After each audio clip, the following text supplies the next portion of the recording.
Mic? Yes, I do. I do Yes. have a mic. Please go ahead. Assalamu alaikum. Wa alaikum assalam wa rahmatullahi wa barakatuh. My name is Debbie, and I have a question Sister, where for are you sir. on the first floor or the second floor? Yeah, second floor. Okay. Yes. Assalamu alaikum, sir. Wa alaikum assalam wa rahmatullahi wa barakatuh. I do have a question for you. You told us that the Quran has has solutions for the current problems we are facing as youth, as people in the world at the moment.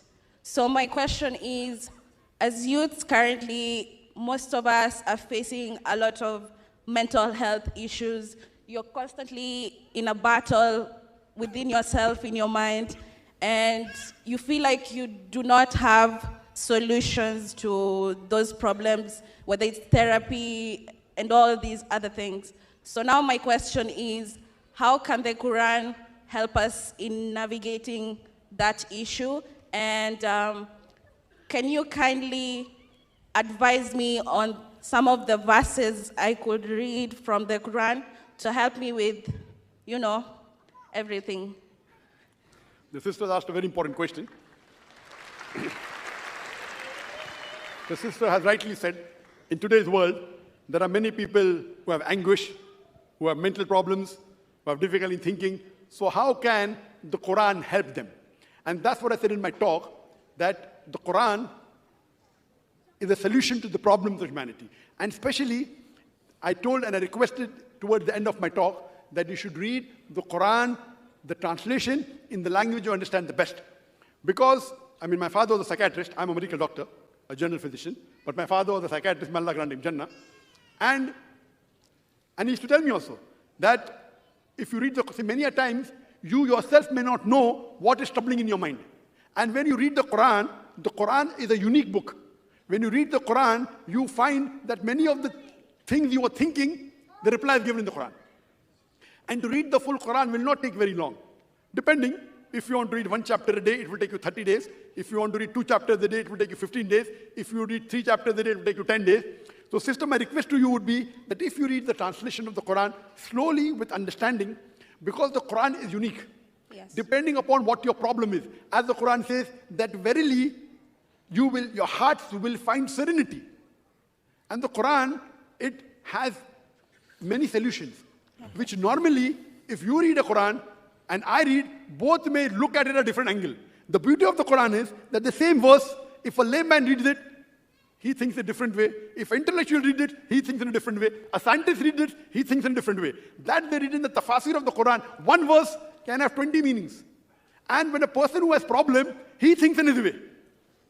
So when you read the Quran, but naturally if you go to a person who's specialized, and if you discuss with the person what is the problem, he may be able to guide you. Just generally, if you ask me which verse to read, I say all the verses are good, mashallah. But if you have a specific problem, like if you have a problem of alcoholism, the verse is Surah Ma'idah chapter 5 verse 90. If you have a problem of economics, then it is Surah Tawbah, it is Surah Baqarah chapter 2 verse 179.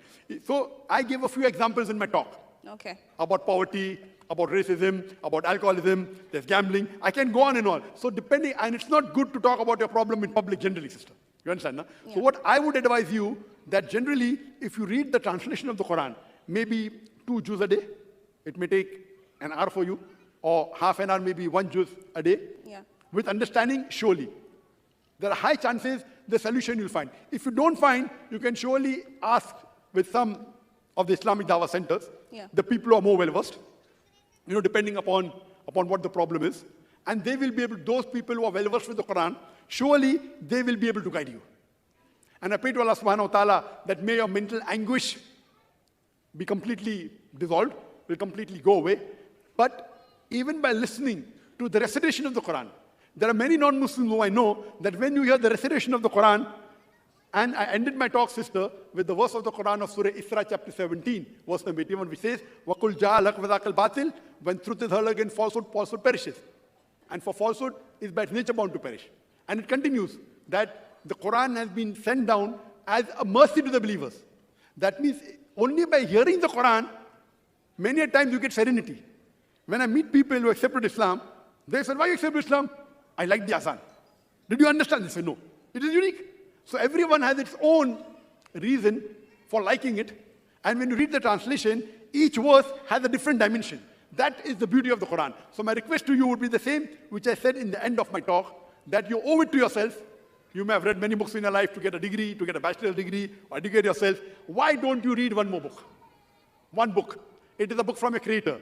You read it in the language you understand the best, and inshallah, it will solve most of your problems. Hope that's Thank you, sir.